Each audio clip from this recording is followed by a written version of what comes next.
Hello guys, welcome to my channel. ఈరోజు మా ఊర్లో వలసలు అంటే ఏంటి అనుకుంటున్నారా? జాతర అయిన 1 ఇయర్కి వలసలని చేస్తారనమాట. అమ్మవారిని నిలబెడతారు, మధ్యరావమ్మ. ఆవిడని అక్కడ నిలబెట్టిన తర్వాత చుట్టూరు ఊర్లో ఉన్న ప్రజలందరూ టెంట్లు వేసుకొని దాంట్లో ప్రసాదం ఉండి అన్నం కూర అవి నైవేద్యంగా అమ్మవారికి పెట్టాలి. మేమైతే ప్రసాదం కింద ఇప్పుడు పరవన్నం, పులగమన్నం, బూర్లు రెడీ చేసి అమ్మవారికి నైవేద్యంగా పెట్టాలి కాబట్టి ఇప్పుడు అవి రెడీ చేస్తున్నారు.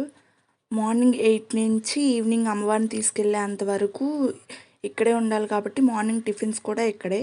టిఫిన్స్ కింద ఇడ్లీ, గారెలు పెట్టారు.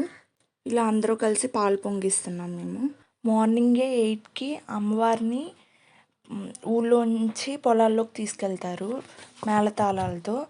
మళ్ళీ తర్వాత మా ఊరి దేవత గంగానమ్మ కాబట్టి ఆమెను కూడా తీసుకెళ్ళి అక్కడ నిలబెట్టాక ఊరందరూ వెళ్ళాలి. ఊరందరూ వెళ్ళి ఎవరి టెంట్లో వాళ్ళు ప్రసాదం ఇలా రెడీ చేసుకోవాలి.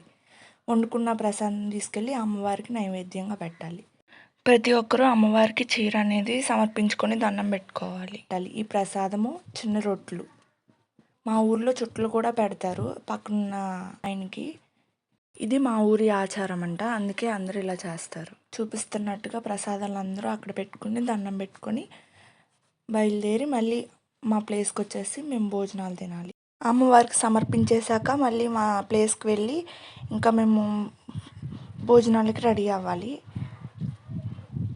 ఇది మా భోజనాల్లో ఉన్న స్పెషల్స్ అంట. భోజనం కంప్లీట్ అయ్యాక ఈవినింగ్కి అమ్మవారిని మళ్ళీ మేళతాళాలతో గుళ్ళోకి తీసుకెళ్ళిపోతారు. ఇంకా అందరూ వెనక్కి వచ్చేసాము.